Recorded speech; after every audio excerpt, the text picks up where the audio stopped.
ప్రపంచంలోనే అత్యంత శక్తివంతమైన దేశాల లిస్ట్ తీసుకుంటే చిన్నగా మ్యాప్లో కనిపించే ఇజ్రాయెల్ అనే దేశం కూడా అందులో ఉంటుంది. గత 50 ఏళ్లలో వరుసగా యుద్ధాలు ఎదుర్కొంటూ ఒకేసారి 5 దేశాలు అటాక్ చేసినా నిలబడి ఫైట్ బ్యాక్ చేసిన దేశం ఇదే. ఒకవైపు ఉగ్రవాద దాడులు, మరోవైపు ఇంటర్నేషనల్ పాలిటిక్స్ ఒత్తిళ్లు, పైగా కొన్ని పెద్ద దేశాలు కూడా బహిష్కరించిన పరిస్థితి. ఇప్పుడు క్వశ్చన్ ఏంటంటే, చైనా లాంటి భారీ ఆర్మీ లేదు, ఇండియా లాంటి హ్యూజ్ పాపులేషన్ లేదు, సౌదీ అరేబియా లాంటి ఆయిల్ వెల్త్ లేదు, మరి ఈ దేశం సర్వైవ్ అయ్యిందెలా? అసలు ట్విస్ట్ ఇక్కడే ఉంది. 1948లో ఇండిపెండెన్స్ వచ్చినప్పుడు ఇజ్రాయెల్లో నీళ్లే లేని పరిస్థితి, ఎడారి ఎక్కువ.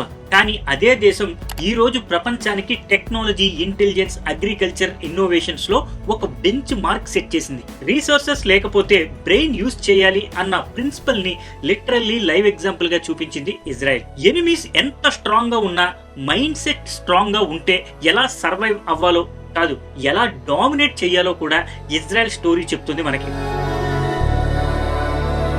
ఫ్రెండ్స్, మన ఛానల్లో ఇక మీదట ఇలాంటి strong facts, shocking stories, ground reality explain చేసే జియో పొలిటికల్ వీడియోస్ రెగ్యులర్ గా మీ ముందుకు వస్తూనే ఉంటాయి.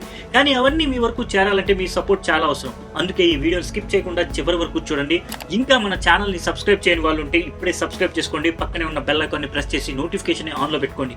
ఈ వీడియో మీకు నచ్చినట్టయితే లైక్ చేయండి, మీ ఫ్రెండ్స్ అండ్ ఫ్యామిలీస్ కి షేర్ చేయడం మర్చిపోకండి. మీరు ఇచ్చే ఈ చిన్న సపోర్ట్ మన ఛానల్ ను ముందుకు నడిపిస్తుంది. ఇక ఆలస్యం చేయకుండా వీడియోలోకి వెళ్ళిపోతాం. 1948లో ఇజ్రాయెల్ ఏర్పడినప్పుడు ప్రతి పౌరుడికి రోజు కేవలం 10 లీటర్ల నీటిని మాత్రమే కేటాయించేంతటి కటిక దరిద్రంలో ఆ దేశం ఉండేది. అసలు ఆ పరిస్థితుల్లో ఎవరు చూసినా ఈ దేశం బ్రతికితే చాలు, ఆఫ్రికా లాంటి పేద దేశంగా అయినా కనీసం సర్వైవ్ అయితే అదే బిగ్ అచీవ్మెంట్ అనేవారు. ఇజ్రాయెల్ మనుగడ సాధించడమే ఒక అద్భుతమని ప్రపంచం భావించింది. కానీ ఏ సహజ వనరులు లేని ఆ ఎడారి దేశం ఇవాళ అగ్రరాజ్యాలైన అమెరికా, చైనా మరియు భారత్ వంటి దేశాలకే టెక్నాలజికల్ ఎడ్జ్ ఇచ్చే స్థాయికి ఎలా ఎదిగింది అనేది ఒక అంతు చిక్కని మిస్టరీ.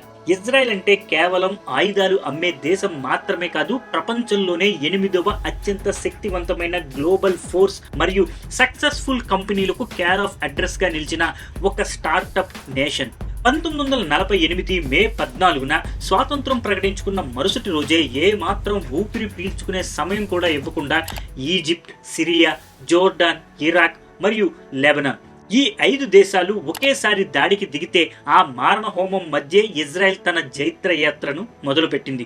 చుట్టూ శత్రువులు, లోపల వనరుల కొరత ఉన్నా కూడా యుద్ధం చేస్తూనే అభివృద్ధి చెందటం ఎలాగో ఇజ్రాయెల్ ప్రపంచానికి నేర్పించింది. అసాధ్యమనే పదాన్ని తన డిక్షనరీ నుండి తీసేసి ప్రతి సవాల్ను ఒక స్ట్రాటజిక్ అడ్వాంటేజ్ గా మార్చుకున్న ఇజ్రాయెల్ ప్రయాణం నుండి భారతదేశం వంటి దేశాలు నేర్చుకోవాల్సింది చాలా ఉంది.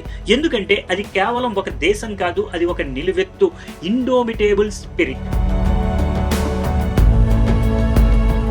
జోర్డాన్ మరియు సిరియా సైన్యాలు ఇజ్రాయెల్ ను నలువైపులా చుట్టుముట్టినప్పుడు ఆ చిన్న దేశం వద్ద ఉన్నది కేవలం స్టాలిన్ పంపిన కొన్ని తుప్పు పట్టిన ఆయుధాలు, పాత విమానాలు మాత్రమే. ఆ పరిస్థితి చూసి ఇజ్రాయెల్ పని ముగిసిపోయిందని అరబ్ దేశాలు వారిని నాశనం చేయడం ఖాయమని ప్రపంచమంతా ఊహించింది. కానీ అక్కడ యుద్ధం చేసింది కేవలం ఆయుధాలు కావు, అరబ్ సైన్యాల వద్ద లేని ఒక అమోఘమైన మెంటల్ స్ట్రాటజీ. ఏ యుద్ధ తంత్రానికైనా అందని విధంగా ఒక సాధారణ సోడా సీసాతో శత్రువుల గుండెల్లో వణుకు పుట్టించవచ్చని ఇజ్రాయెల్ నిరూపించింది. బాంబులు నిండుకున్న క్లిష్ట సమయంలో ఒక ఇజ్రాయలీ సైనికుడికి వచ్చిన out of the box idea అదే సెల్జర్ బాటిల్స్ ను గాలిలో నుండి జార విడిచినప్పుడు వచ్చే ఆ భయంకరమైన శబ్దాన్ని ఒక సైకలాజికల్ వెపన్ గా మార్చుకున్నారు. దేశవ్యాప్తంగా ఉన్న ఖాళీ గాజు సీసాలన్నింటినీ సేకరించి పంట పొలాల మీద మందు చల్లే సాధారణ విమానాల్లో ఎక్కించి శత్రు శిబిరాల మీద నుంచి డ్రాప్ చేయటం స్టార్ట్ చేశారు. ఆ సౌండ్ విన్న అరబ్ సైనికులు బాంబింగ్ జరుగుతోంది అనుకుని పానిక్ అయ్యారు. ఆ భయం వాళ్ళను కంట్రోల్ చేసుకుంది. కేవలం సోడా సీసాలతోనే ఆగిపోకుండా ఇజ్రాయెల్ తన అమ్ముల పొది నుండి దావుడికా అనే ఒక అసాధారణ ఆయుధాన్ని బయటికి తీసింది. చూస్తే పాతకాలపు మోటార్లా ఉన్నా అది పేలినప్పుడు వచ్చే ఆ భయంకరమైన సౌండ్ కి మాత్రం శత్రువుల గుండెల్ని పిండేసిందనే చెప్పాలి. ఆ శబ్దం విన్న అరబ్ సైన్యానికి ఇజ్రాయెల్ ఏదో వినాశకరమైన సీక్రెట్ డెడ్లీ వెపన్ ని ప్రయోగించిందని, అది చివరకు న్యూక్లియర్ బాంబు కూడా అయి ఉండొచ్చని ఒక రకమైన సైకలాజికల్ ట్రామా మొదలైంది వాళ్ళకి. రణరంగంలో బుల్లెట్ కంటే భయం చాలా వేగంగా విస్తరిస్తుందని ఇజ్రాయెల్ మరోసారి నిరూపించింది. ఇలా స్మార్ట్ సైకలాజికల్ ట్రిక్స్ తో ప్రాక్టికల్లీ వెపన్స్ తక్కువగా ఉన్న ఇజ్రాయెల్ తన దేశాన్ని డిఫెండ్ చేసుకుంది. కానీ స్టోరీ ఇక్కడతో ఆగలేదు. ఆగలేదు. 1967లో మళ్ళీ ఈజిప్ట్, సిరియా, జోర్డాన్, ఇరాక్ కలిసి అటాక్ చేసినప్పుడు ఇజ్రాయెల్ ఇంకో లెవెల్ కి వెళ్ళింది. శత్రువు పైలట్స్ ఇంకా బ్రేక్ఫాస్ట్ చేస్తున్న టైంలోనే వారి ఎయిర్ బేస్ మీద సర్జికల్ స్ట్రైక్స్ చేసి ప్లేన్స్ అన్ని టేక్ ఆఫ్ అవ్వక ముందే డిస్ట్రాయ్ చేశారు. ఎంటైర్ ఎయిర్ ఫోర్స్ నే గ్రౌండ్ మీదే ఫినిష్ చేశారు. అది కూడా పర్ఫెక్ట్ టైమింగ్ తో. లిటరల్లీ సెకండ్స్ మ్యాటర్ అయ్యే ఆపరేషన్ ఇది. ఇదే వరల్డ్ కి ఒక కొత్త రియాలిటీని చూపించింది. Information is the most powerful weapon. ఇదే ఫిలాసఫీతో ఇజ్రాయెల్ ప్రపంచంలోనే మోస్ట్ ఫియర్డ్ ఇంటెలిజెన్స్ ఏజెన్సీని కూడా బిల్డ్ చేసింది. అదే మొసాద్. ఈ ఆర్గనైజేషన్ పనిచేసే విధానం అంత సీక్రెట్, అంత షార్ప్ గా ఉంటుంది. అంటే ఎనిమీస్ కి ముందే వారి నెక్స్ట్ మూవ్ తెలుసుకుని గేమ్ ని పూర్తిగా మార్చేస్తుంది. ఇలా బ్రెయిన్, ప్లానింగ్, ఇంటెలిజెన్స్ కలిస్తే చిన్న దేశం కూడా సూపర్ పవర్ లా ఎలా మారుతుందో ఇజ్రాయెల్ లైవ్ ఎగ్జాంపుల్ గా నిలిచింది. ఫ్రెండ్స్, ప్రపంచంలోనే అత్యంత షార్ప్ మరియు ఎఫిషియెంట్ ఇంటెలిజెన్స్ ఏజెన్సీస్ లో ఒకటిగా పేరు తెచ్చుకున్న మొసాద్ ఇజ్రాయెల్ భద్రతలో బ్యాక్ బోన్ లా పనిచేస్తుంది. రైట్ ఆర్ రాంగ్ అనే డిబేట్ పక్కన పెడితే వాళ్ళ మెయిన్ లక్ష్యం ఒకటే: మరొక మారణ హోమం జరగకుండా ప్రివెంట్ చేయాలి. దేశాన్ని ఏ పరిస్థితుల్లోనైనా ప్రొటెక్ట్ చేయాలి. ఇదే మైండ్ సెట్ వాళ్ళ రెప్యుటేషన్ ని ఫియర్ ఫ్యాక్టర్ గా మార్చింది. ఇక ఈ ఏజెన్సీ హిస్టరీలో గూస్ బంప్స్ తెప్పించే ఒక రియల్ స్టోరీ ఉంది. అదే ఎలీ కోహెన్. ఒక సాధారణ స్పైని ఒక రిచ్ బిజినెస్ మ్యాన్ గా క్రియేట్ చేసి ఎనిమీ దేశమైన సిరియాలోకి పంపడం. అక్కడ అతను లావిష్ పార్టీస్ ఇస్తూ హై సొసైటీలో మింగిల్ అవుతూ స్లోలీ టాప్ నాయకులతో క్లోజ్ అయ్యాడు. సిచ్యువేషన్ ఏ స్థాయికి వెళ్ళిందంటే సిరియన్ ప్రభుత్వం అతన్ని ఆల్మోస్ట్ డిప్యూటీ డిఫెన్స్ మినిస్టర్ స్థాయికి తీసుకెళ్లేంతగా ట్రస్ట్ చేసింది. ఇది సినిమా స్టోరీ కాదు, ఇజ్రాయెల్ లో జరిగిన రియల్ ఘటన. ఎలీ కేవలం ఇన్ఫర్మేషన్ కలెక్ట్ చేయలేదు, బ్యాటిల్ ఫీల్డ్ ని డిజైన్ చేశాడు. బార్డర్ ఏరియాస్ కి వెళ్లి సిరియా ఆర్మీ ఎక్కడ హైడ్ అయిందో, వారి బంకర్స్ ఎక్కడున్నాయో అన్నది డైరెక్ట్ గా అబ్జర్వ్ చేశాడు. ఒక రోజు స్మార్ట్ గా మన సైనికులు ఎండలో ఎందుకు అంత సఫర్ అవుతున్నారు, వాళ్ళకి నీడ కావాలి, రెస్ట్ ఉండాలి అని చెప్పి యాకలిప్టస్ చెట్లను నాటించే ఐడియా ఇచ్చాడు. ఎందుకంటే ఆ చెట్లు తర్వాత ఇజ్రాయెల్ కి పర్ఫెక్ట్ మార్కర్స్ గా మారాయి. ఇక్కడ ఎనిమీ బంకర్స్ ఉన్నాయని చెప్పే లైవ్ లొకేషన్స్ అవి. ఇలా ఒక చిన్న సజెషన్ తోనే ఫ్యూచర్ వార్ కి మ్యాప్ తయారు చేశాడు. గన్ను కాల్చక ముందే గేమ్ గెలిచేయడం అంటే ఇదే. కొన్ని నెలల తర్వాత ఇజ్రాయెల్ సైన్యం ఎక్కడ ఆ చెట్లు కనిపించినా అక్కడే కరెక్ట్ గా స్ట్రైక్ చేసి సిరియన్ బంకర్స్ ని ఒక్కొక్కటిగా డిస్ట్రాయ్ చేసింది. అయితే కేవలం యుద్ధాలు మాత్రమే చేస్తే ఏ దేశమైనా కుప్పకూలిపోతుంది. కానీ ఇజ్రాయెల్ మాత్రం ఆర్థికంగా రికార్డు స్థాయికి ఎలా ఎదిగింది. హోలోకాస్ట్ తర్వాత ప్రపంచ వ్యాప్తంగా ఉన్న యూదులు తన మాతృభూమి కోసం గుండెలు విప్పి మరీ విరాళాలు ఇచ్చారు. పశ్చిమ జర్మనీ నుండి సుమారు $865 మిలియన్ పరిహారం రాగా అమెరికా నుండి అపారమైన ఆర్థిక మరియు సైనిక మద్దతు ఇజ్రాయెల్ కు వెన్నుదన్నుగా నిలిచాయి. ఇక్కడ మనం గమనించాల్సిన విషయం ఏమిటంటే సహాయం అనేది ఆఫ్రికా వంటి విదేశాలకు కూడా అందుతుంది. కానీ అందిన ప్రతి పైసాను ఆయుధంగా, టెక్నాలజీగా మార్చుకుని ఒక మోడర్న్ సూపర్ పవర్ గా అవతరించడంలోనే ఇజ్రాయెల్ యొక్క అసలైన విజయం దాగుంది. వారు సహాయాన్ని డిపెండెన్సీగా కాకుండా ఆపర్చునిటీగా తీసుకుని ఇన్ఫ్రాస్ట్రక్చర్, టెక్నాలజీ, డిఫెన్స్, ఇన్నోవేషన్ మీద ఇన్వెస్ట్ చేశారు. అందుకే వాళ్ళు వార్ మధ్యలో కూడా ఎకానమీని గ్రో చేయగలిగారు. యుద్ధం ఒకవైపు, ఆర్థిక పురోగతి మరోవైపు. ఈ రెండింటిని బ్యాలెన్స్ చేస్తూ మంచు కొండలా ఎదిగిన ఇజ్రాయెల్ ప్రస్థానం నిజంగా అద్వితీయం. ఇజ్రాయెల్ ఒక కీలకమైన నిర్ణయం తీసుకుంది. మన దగ్గర జనాభా తక్కువే, కానీ ప్రతి పౌరుడు వరల్డ్ క్లాస్ అవ్వాలి. ఇంజనీర్ అయినా, డాక్టర్ అయినా, సైంటిస్ట్ అయినా ప్రతి ఒక్కరూ గ్లోబల్ స్థాయిలో కాంపీట్ చేయాలని వాళ్ళు నమ్మారు. అదే రీజన్ వల్ల ఇప్పటికీ ఎడ్యుకేషన్ కి హైయెస్ట్ ప్రయారిటీ ఇస్తున్నారు. అక్కడి క్లాస్ రూమ్స్ నుంచే ప్రపంచాన్ని మార్చే ఇన్నోవేషన్స్ వస్తున్నాయి.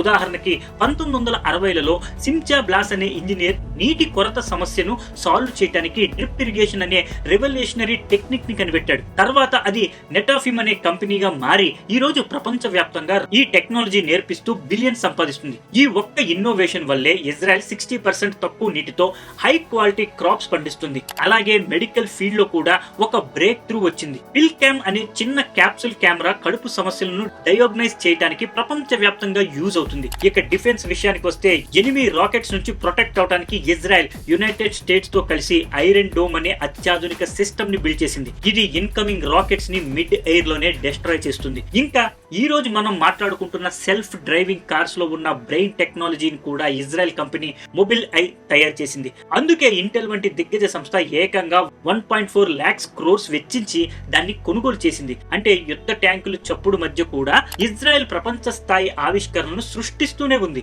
ఎందుకంటే వారికి తెలుసు, సంపద అనేది భూమిలో ఉండే చమురు నిల్వల్లో లేదు, అది మనిషి మెదడులో ఉండే క్రియేటివ్ ఇంటెలిజెన్స్ లో ఉందని. రీసోర్సెస్ లేకపోయినా, మ్యాన్ పవర్ తక్కువైనా, నాలెడ్జ్, ఇన్నోవేషన్, ఎడ్యుకేషన్ మీద ఫోకస్ పెడితే ఒక దేశం ఎంత దూరం వెళ్ళగలదో ఇజ్రాయెల్ లైవ్ ఎగ్జాంపుల్.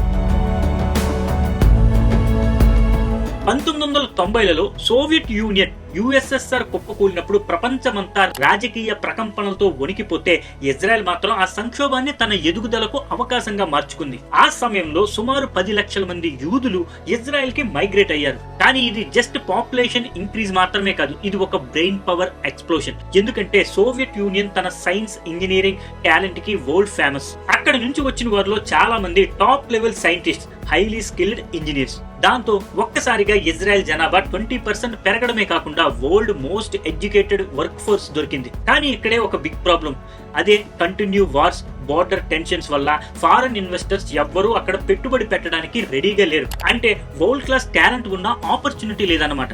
అప్పుడు ఇజ్రాయెల్ ప్రభుత్వం ఒక బ్రిలియంట్ మాస్టర్ ప్లాన్ వేసింది, అదే యోజ్మా ఫండ్. యుద్ధాలు జరుగుతున్న దేశంలో పెట్టుబడి పెట్టాలంటే భయపడే ఇన్వెస్టర్లకు ఇజ్రాయెల్ ప్రభుత్వం ఒక బ్రహ్మాండమైన ఆఫర్ ఇచ్చింది. మీరు ఒక స్టార్ట్అప్ లో 60% పెట్టుబడి పెడితే మిగిలిన 40% మేమే పెడతాం. ఒకవేళ ఆ స్టార్ట్అప్ ఫెయిల్ అయితే ఆ నష్టాన్ని ప్రభుత్వమే భరిస్తుంది. కానీ అది సక్సెస్ అయి భారీ లాభాలు వస్తే మాత్రం 5 ఏళ్ల తర్వాత మా 40% వాటా మీరు వెనక్కి విచ్చేసి అసలు ధరకే కొనుగోలు చేసి మొత్తం లాభాలను మీరే సొంతం చేసుకోవచ్చు అని ప్రకటించింది. ఒక్కసారి ఊహించండి, రిస్క్ అంతా ప్రభుత్వాన్ని, లాభమంతా ఇన్వెస్టర్లది. ఇంతకంటే అద్భుతమైన బిజినెస్ స్ట్రాటజీ ప్రపంచంలో ఎక్కడైనా ఉంటుందా?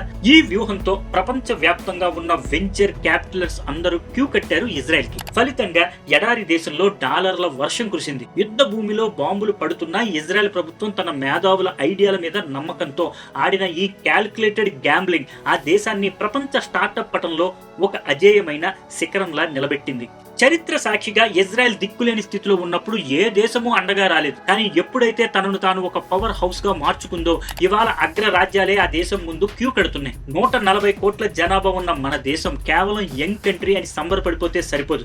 ఇజ్రాయెల్ లాగా విద్య మరియు నైపుణ్యాల మీద భారీగా పెట్టుబడి పెట్టి ప్రతి భారతీయుని ఒక క్యాపబుల్ ఫోర్స్ గా మార్చకపోతే మన జనాభా మనకే భారం అవుతుంది. ఇజ్రాయెల్ ప్రయాణం మనకు ఇచ్చే సందేశం స్పష్టం. నీ సమస్యలే నీ ఆయుధాలు కావాలి, నీ మేధస్సే నీ సామ్రాజ్యం కావాలి. అప్పుడే భారత్ కూడా ఒక గ్లోబల్ సూపర్ పవర్ గా, విశ్వ విజేతగా నిలుస్తుంది. ఇది ఫ్రెండ్స్ ఈ రోజు వీడియో. ఈ వీడియోపై మీ అభిప్రాయం ఏంటి? ఈ వీడియో మీకు ఎలా అనిపించింది? మీ ఆలోచనలు కింద కామెంట్ సెక్షన్ లో తెలియచేయండి. మన ఛానల్ ని సబ్స్క్రైబ్ చేసుకునే వాళ్ళు ఉంటే సబ్స్క్రైబ్ చేసుకోండి. పక్కనే ఉన్న బెల్ ఐకాన్ ని ప్రెస్ చేసి నోటిఫికేషన్ ని ఆన్ లో పెట్టుకోండి. ఈ వీడియో మీకు నచ్చినట్టయితే లైక్ చేయండి. మీ ఫ్రెండ్స్ అండ్ ఫ్యామిలీస్ కి షేర్ చేయడం మర్చిపోకండి.